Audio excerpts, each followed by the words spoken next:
नमस्कार दोस्तों, स्वागत है आपका बिहार एक्सप्रेस न्यूज में। तो चलिए आपको लेकर चलते हैं आज की मुख्य और ताज़ा खबरें की ओर। इससे पहले आप वीडियो को किस शहर से देख रहे हैं कमेंट में जरूर बताएं और वीडियो अच्छी लगी तो वीडियो को लाइक करके चैनल को सब्सक्राइब जरूर करें।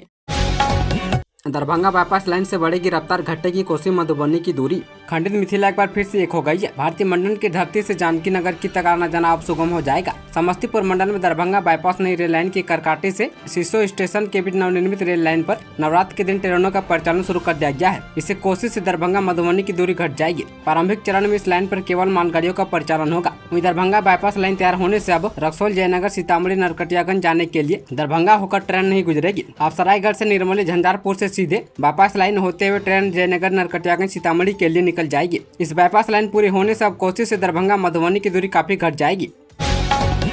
राजस्व एवं भूमि सुधार संबंधी कार्यों में टॉप पर बांका। बिहार सरकार के राजस्व एवं भूमि सुधार विभाग ने जमीन से जुड़े मामलों में पहली बार डीएम के कामकाज की समीक्षा की। सितंबर की समीक्षा में सभी मानकों पर बांका के डीएम को पहला स्थान मिला। पटना के डीएम 38 जिलों में 31वें नंबर पर रहे हैं। वहीं पटना उन 5 जिलों में शामिल है जिसके डीएम सूची में अंतिम 5वें नंबर पर है। बॉटम के 5 जिलों में 100 से 30% अभी कम अंक मिले हैं। विभाग के सचिव जय सिंह ने कहा कि सितंबर से शुरुआत हो गई है और अब हर एक महीने में डीएम के कामकाज की समीक्षा होगी। उस आधार पर उनकी रैंकिंग तय की जाएगी। डीएम के वार्षिक कार्य मूल्यांकन प्रतिवेदन में भी रैंकिंग में हासिल अंकों को जोड़ा जाएगा। जय सिंह ने उम्मीद जाहिर की है कि सभी डीएम अब राजस्व संबंधित कार्यों में अधिक अभिरुचि लेंगे और तीव्र निष्पादन सुनिश्चित कराएंगे।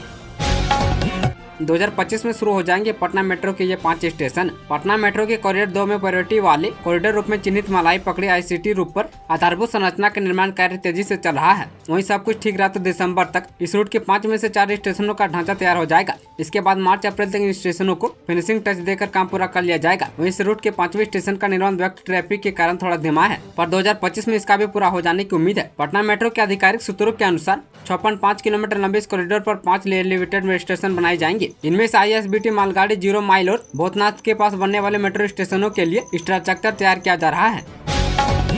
शुभम के कंधे की पटना पायरेट्स की टीम की जिम्मेदारी। प्रो कबड्डी सीजन 11 के लिए पटना पायरेट्स ने डिफेंडर सोम सिंधे को कप्तान और अंकित को उप कप्तान बनाने की घोषणा की है। वे 18 अक्टूबर 2024 से शुरू होने वाली कबड्डी की सबसे बड़ी प्रतियोगिता में अपने चौथी जीत के लिए दोनों टीम का नेतृत्व करेंगे।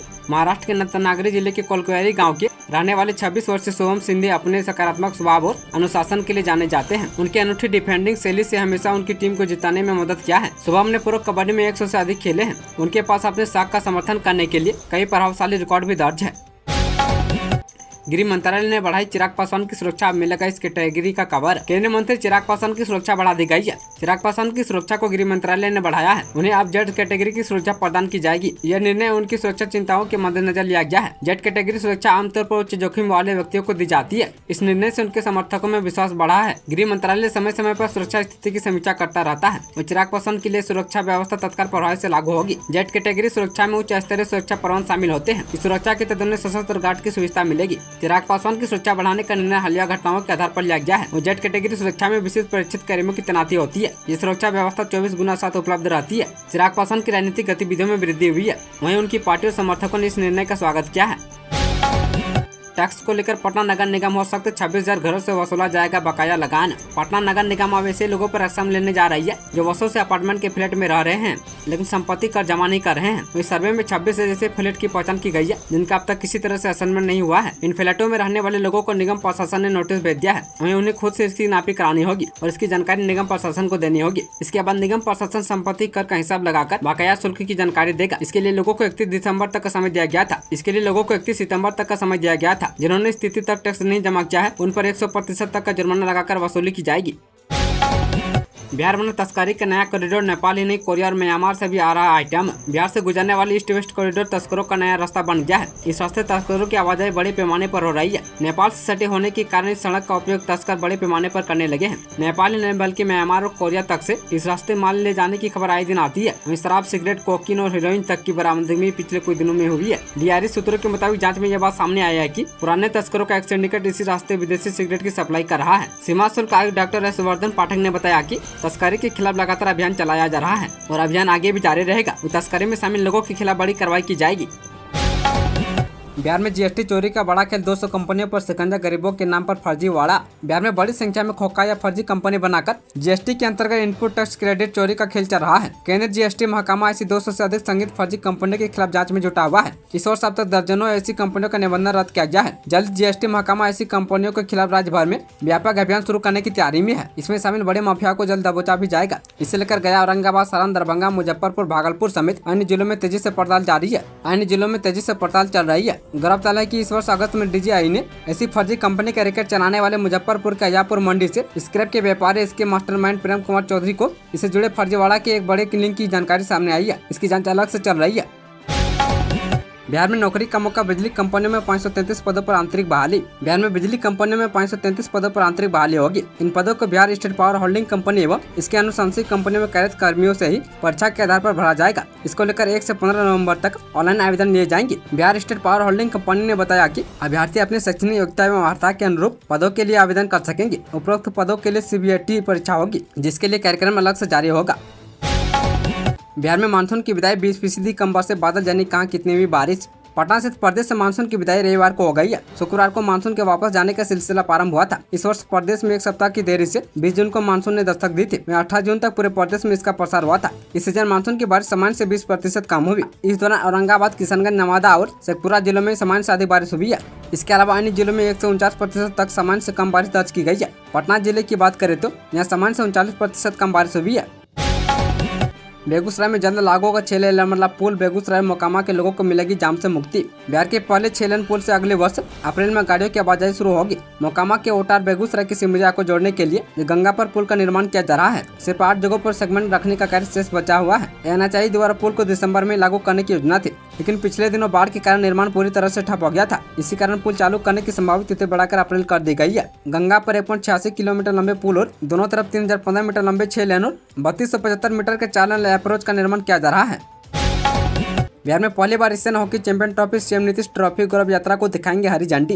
बिहार में पहली बार महिला एशियन हॉकी चैंपियन ट्रॉफी का आयोजन होने जा रहा है। ये चैंपियन 11 नवंबर से 20 नवंबर तक चलेंगे। इसमें भारत, चीन, जापान, मलेशिया, थाईलैंड और दक्षिण कोरिया के खिलाड़ी भाग लेंगे। वहीं 14 अक्टूबर दिन सोमवार को शाम 4 बजे सीएम नीतीश कुमार पटना से ट्रॉफी टूर को हरी झंडी दिखाकर रवाना किया है। 851 करोड़ रुपए की लागत से तैयार हुआ राजगीर अंतर्राष्ट्रीय खेल अकादमी में पहली बार अंतर्राष्ट्रीय स्तर की चैंपियन का आयोजन होने वाला है। इस अकादमी में खिलाड़ियों के लिए सभी तरह की अत्याधुनिक सुविधाएं उपलब्ध है। यहाँ एक संग्रहालय और एक पुस्तकालय भी है, जहाँ खिलाड़ियों के खेल इतिहास विभिन्न खेलों के बारे में जानकारी ले सकते हैं। हर साल 2 बार होगा सरकारी शिक्षकों का परीक्षण। बिहार के सरकारी विद्यालय में कार्यरत शिक्षकों को प्रत्येक वर्ष 2 बार आवासीय परीक्षण दिया जाएगा। दिसंबर में शिक्षकों के हस्तांतरण और पदस्थापन के बाद उन्हें आवासीय परीक्षण दिलाने हेतु कार्य योजना तैयार की गई है। शिक्षा विभाग के अपर मुख्य सचिव डॉक्टर एस सिद्धार्थ के अनुसार स्कूली शिक्षा में गुणवत्ता का विकास हो, इसके लिए शिक्षकों को वर्ष में 2 बार परीक्षण दिलाने हेतु सभी जिलों को तैयारी करने का दिशा निर्देश दिया गया है। वहीं जनवरी फरवरी में परीक्षण कार्यक्रम शुरू किया जाएगा। केंद्र प्रायोजित समग्र शिक्षा अभियान में शिक्षकों का परीक्षण अनिवार्य है। इसके लिए केंद्र सरकार ने टीचर ट्रेनिंग प्रोग्राम के माध्यम से शिक्षकों के 6 दिवसीय आवासीय परीक्षण की व्यवस्था की गई है। इसके तहत हर एक शिक्षक को 50 घंटे का परीक्षण लेना है।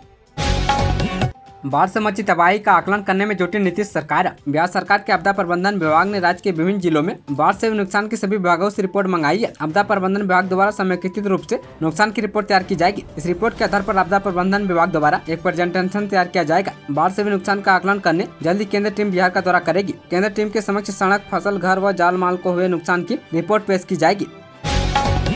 लखीसराय में स्नातक शिक्षक की गोली मारकर हत्या, स्कूल जाने के दौरान अपराधियों ने बनाया निशाना। लखीसराय के सुरगराय में सोमवार को एक स्नातक शिक्षक की गोली मारकर हत्या कर दी गई है। मृतक की पहचान मध्य विद्यालय निस्ता में पदस्थापित शिक्षक कैलाश पोदार के रूप में की गई है, जो स्कूटी पर सवार होकर अपने स्कूल जा रहे थे। इस दौरान एक 4 चक्का वाहन पर सवार अपराधियों ने उन्हें निशाना बनाया और गोली मारकर फरार हो गए। पारपुर गाँव यात्री पड़ाव के समीप घटना को अंजाम दिया गया था। वही शिक्षक ने मौके पर ही दम तोड़ दिया। मिली जानकारी के अनुसार सोमवार सुबह करीब 9 बजे इस घटना को अंजाम दिया गया। अपराधी 4 चक्का वाहन पर सवार थे और घात लगाए हुए थे। मृतक शिक्षक मदन तोकी थाना क्षेत्र के देवघरा चंदर टोला गांव के रहने वाले थे।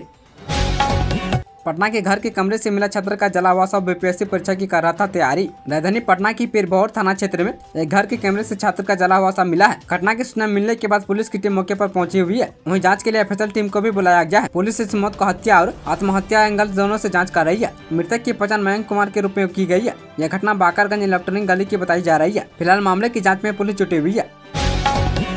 अंडरवर्ल्ड के हाथ में चला गया मुंबई, बाबा सिद्दीकी की हत्या पर बोले तारिक अनवर। मुंबई में राकांपा नेता बाबा सिद्दीकी की हत्या के बाद सांसद तारिक अनवर ने कहा कि इस घटना के बाद सारे लोग इस बात को स्वीकार करेंगे कि मुंबई एक बार फिर से अंडरवर्ल्ड के हाथ में जा चुका है और मुंबई में प्रशासन की पकड़ अब कमजोर हो चुकी है। कानून का राज नहीं बल्कि यहाँ अंडरवर्ल्ड का राज चल रहा है। पहले सलमान पर फायरिंग और बाबा सिद्दीकी की हत्या बता रहा है कि प्रशासन की पकड़ ढीली हो चुकी है।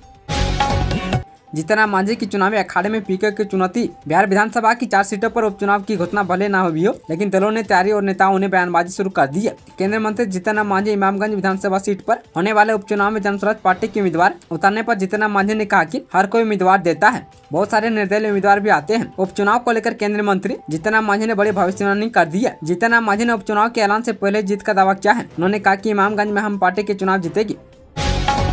हादसे के वक्त क्या थी स्थिति, ट्रेन में सवार दरभंगा की यात्री ने बताया एक बात। तमिलनाडु की तिरुवल्लुर में एक बड़ा रेल हादसा हुआ है, जहां मैसूर से दरभंगा जाने वाली बागमती सुपर फास्ट एक्सप्रेस मालगाड़ी से टकरा गई थी। वहीं हादसे में 19 लोग घायल हुए हैं और 12 डिब्बे पटरी से उतर गए हैं। इस घटना के बाद अफरा तफरी मच गई है। हालांकि इस घटना में किसी की जान का नुकसान नहीं हुआ है। इस दुर्घटना के बाद यात्रियों को दूसरी ट्रेन से उनके गंतव्य तक पहुँचाया गया।